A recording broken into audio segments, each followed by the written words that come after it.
is sort of the application of what we were learning and from the science into policymaking, and I didn't really see an avenue for doing that in academia. So I looked around and I saw this agency, NOAA, National Oceanic and Atmospheric Administration, whose mission is to do that sort of application, that connection of the science to decision making. So that was 18 years ago. Fast forward 18 years, I've had experience working, connecting forecasts to decision making in water resources, primarily in the Colorado River Basin.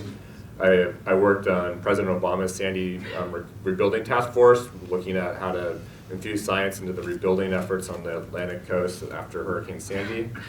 I've worked at, now I'm at Fisheries, and I've only here 2 months, so I don't know it all that well. Somebody said deer in headlights, that's kind of the mode I'm in. But in Fisheries, we have a science center that is that's designed to provide science for the management and protection of our marine species.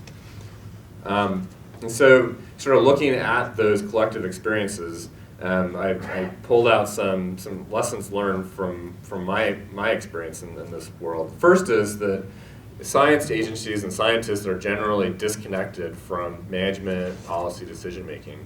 If you look at sort of how we're organized, we've got academia, we've got science agencies at the federal level, where we have people with scientists working with other scientists doing really good science, but not necessarily connecting what they do to policy as effectively as they could be. And I'm not suggesting that we should go up and sort of make every scientist a science for policy scientist. I think there's a lot of value in maintaining some core science capabilities where you have scientists working with scientists to do science. But I am suggesting that we don't have as strong a function in connecting that science, translating both ways between science and policy making as we could. So that's one observation. Second observation, when I talk to scientists, I like to say that the decision making is highly complex, especially in the policy world that a lot of you all work in, and I know you don't need me to tell you that.